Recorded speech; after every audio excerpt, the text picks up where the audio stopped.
Hello and welcome to the Utica Home Track Series All-Star Race Spooktacular. That's right, our All-Star Challenge takes place on Halloween at the BBP Speedway. It's a hard name to pronounce. I know I originally promoted this as going to Monaco, but Monaco is too expensive for some of the teams, so we'll have to settle with Mexico, Missouri. And it's going to be some great super speedway racing under the lights. Here is your starting lineup. This is everyone who has won a race in the Utica Home Track Series since its start in 2011. David Yankee's on pole. There are no rookies in this race, sadly. None of them were able to win this year yet, but there's still half a season to go. Maybe they'll be in next year's. David Yankee, as I mentioned, got the pole. He was the winner at Mosport just 3 races ago, and he's off to a good start, but Brian Brooks competing to the outside, and as you see, there's a lot of battling on the first lap. Now, David Yankee, not noted for super speedway racing, but is doing well. Oh, that was a close call. Yankee was able to get the pole drawing for this event, and he's doing an okay job keeping that lead. Yankee struggled last season, but is finally doing better this season. Bob Cittadino cuts low, but he would not keep the lead long. Brian Brote would take the lead just after lap 1. Brian Brote is in this event due to his win at Zandvoort last year, the 3rd race. It's been a while for him, and a lot of people don't see him as a serious competitor anymore. He's going to have to show them today with a good run. David Yankee running close behind. Brote is also trying to battle back against the DNF he got last week due to mechanical issue, and those caution lights show a caution on lap 2. Samantha Yankee going to the first turn. Bob Cittadino and Brian Valentine slow up, and Cittadino's going to pile in, and whoa! Car number 73 is over. But she saves it! She saves it! Car number 73 still keeps going despite flipping. Let's take a look at the onboard. Gets slowed up, turned around.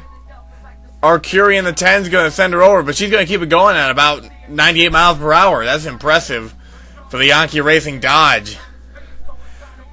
This is another angle. Look at this. This is Michelle Cittadino, car number 6. She's just going to miss everyone. And car number 6 is going to get through that all right. Good driving by the number 6.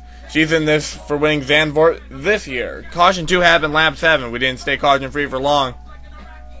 Matt Evans, there's a lot of pile up near the front stretch. Now as the big trouble zone is going to cause another big pile up. A couple of cars are on the apron. And Matt Evans, who had such a good streak this year, is going to get into an incident early on. This is on board with Tyler Smith. As you can see, cars just barreling past him on the inside, wrecking. There's our Curie again. A lot of the same cars from the previous wreck. Tyler Smith was the first winner in the Utica Home Track Series. He won Bristol last year. We had an incident on lap 11. This did not cause a caution. We were under green flag at this point. See, it's the same turn. Smith and Camiso, and Smith almost goes around. Good job saving that. Twice, even. He gets tagged by Maria Camiso. Both of them not having good race so far. Involved in all 3 incidents so far. David Yankee, we mentioned earlier, having a good run. Something odd's going to happen to him here. He's going to go into that turn, and suddenly, that car is just going to slow down and almost cause a wreck. Oh, Josh LeMayo. Almost wrecking. Cars are scattering. I don't know what happened to David Yankee there. Did something just break on that car? I am not sure. But, one car that is breaking down is Maria Camiso, car number 26. She's been having issues and has been on and off pit road all this time. Those wrecks have not been faring her too well. The number 26 car, she won at Infinity in the last race and won 2 times last season. Now, not doing well in the All-Star Challenge. Tyler Benoit, car number 3, would be the car that inherited the 2nd place position after David Yankee's little issue. He was having a great run. He won earlier this year at Bristol, the season opener, and he won last year at Indianapolis, which is the track we're going to next. He's having a good run, and he's catching up to Brian Brote, but those caution lights, you see again. Caution, lap 20. Maria Camiso, I don't know what happens here. She's going to tag the inside wall, probably a steering issue. It's just going to collect. Oh, another car goes over. Car number 26. Michelle Cittadino's going to pile drive into the 26 car, and that sends that car airborne. Let's take a look at another angle. Here's on board Maria Camiso. Let's see. Just going to tag the inside wall. I'm not sure if that was a driver error. Did she clip the apron? Was there an issue with the steering, I mean? And, that's where the hard hit came in. things have not been going Marie Camisa's way, but she keeps that car going. It's not going to be running too fast. So it was a couple laps off the pace. And Michelle Cittadino slow as well. This is another angle. John Cittadino, car number 72. Another one of the drivers not having a good race. And ooh, he's going to collect Tyler Smith. A lot of similar drivers getting involved with these wrecks. That wouldn't end for John Cittadino. Another incident, this time on pit road. They all came down the pit this lap. A couple cars stack up. Dave Bianchi's going way too fast, and it's just going to end up turning John Cittadino around. This season has not been kind to him. Coming back from caution, Brian Broad, car number 42, is still the leader. He's having just an excellent run, car number 42. Something he hasn't really been doing this season. He's usually been either in the middle of the pack or creeping around third, fourth, but a great run today. Another big gainer off, a big gainer off pit road, Matt Evans, car number 4. He was all the way near the back. Now he's in third position, and Russell Arcuri, a couple spots back, is in fourth, despite the wrecks early on. Matt Evans just showing the strength of that 4 car after getting 3 wins in a row this season and 3 wins last year. Gabe Carraz is one of those drivers that needs to win again. He won last season, but his team's been struggling. They're low on funds, and they're not even sure if they're going to be able to run come Indianapolis. He, LeMayo, and Gagnon have not been having a good season. And John Cittadino's around. We have another caution on the track already. We were talking about Gabe Carraz. Caution for lap 30. This is on board with John Cittadino. Just not his day. Bob Cittadino's going to get into the wall. And Cittadino's just going to slam into the back of him. And, ooh, just going to miss all those cars. Oh, good thing he got that slowed down in time and everyone was able to avoid him. Now, there's only 12 laps to go in this race. And the way these cautions have been coming out, they've been coming out in 10-lap intervals. So there's a chance this race could end under caution. If a caution comes in 10 more laps and Broad's in the lead, well, it wouldn't. It came the lap after, a little sooner than Broad was hoping. Coleman and Yankee, and they're going to get into the wall. Yankee just didn't see Coleman. They're both going to go wrecking into the infield. And we have an onboard with John Cittadino going through that smoke that blinded our camera. And, ooh, almost just going to miss Will Coleman. Maybe luck's finally shining his way for John Cittadino, who just had an awful race. Absolutely awful race. Now, Tyler Benoit has been trying all race long to get past the 42 car. He lost his good drafting partner of David Yankee. Now he has Brian Valentine. He's on the inside. Could he do it? No. Brian Broad has too much momentum on the outside. Valentine's going to stick with that horse. But Benoit's fighting back, and he's going to stay to the inside.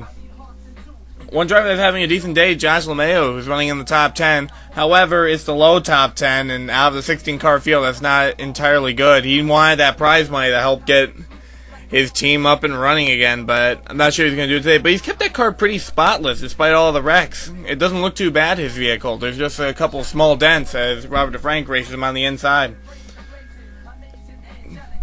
Now, with only 2 laps to go, Brian Broad has the lead. Now, this is the run he was kind of hoping for, though he was hoping it to be a points event. But, hey, he'll take it. He'll take the money to help that car. Tyler Benoit trying to make a rally with Brian Valentine right behind him to try and pass Brian Broad. But Broad has such a huge lead ahead of Tyler Benoit. What could happen here? Now, Benoit's still off camera. Car number 42 still running very well, but there is Tyler Benoit. He's going to catch up in that turn, and as you can see, he's ever creeping closer, and car number 42's went rearview mirror. Here we go. Now we're closing in. This is a 6-turn racetrack, which is odd for a racetrack in general. It's a super speedway. They're heading towards the... Okay, 1 lap to go. 1 lap to go. If Tyler Benoit wants to do it, he has to do it here. And car number 3... was in a similar scenario, only he was the leading car in Bristol. He ended up winning. Now he's in the position that Tyler Smith was in that race. He's trying to chase down the 42. Can he do it? I'm not sure. He's got a couple of turns left to go. He's gaining. He's got Brian Valentine to help. He just needs to maneuver past that number 42. The 42 car's been hogging up that line all day long. He's not been able to get by him. Broad slips a little. Could he do it here? Wasn't able to get under him there. Could he do it in this turn? No, Brian Brote is going to keep it. They're going down there, and as you see, there is the decorative front straightaway. That shows that we're on the final stretch. Brian Brote will win his first All-Star Challenge. It is the second annual All-Star Challenge, and though he wished this could have been a win for a points count, perhaps, he's still happy that he won today's event. Good job to the Ras Racing crew. This was their only entry in the All-Star Challenge, and a good job by Tyler Benoit. Very good rally near the end, but was not able to make it last. But the racing didn't end there. We had an incident post-race. Crossing the finish line, John Cittadino was a little unhappy with Maria Camiso's racing in this event and is just going to wreck her. Yeah, I'm assuming it's because of all the wrecks, but technically Cittadino was in a similar position last year when he wrecked Matt Evans for the win. Though this time it wasn't for the win. And we have one more incident post-race. This was heading back to pit lane. Dave Yankee was involved with a couple wrecks. Another steering issue, and he's going to go into the wall. Ow!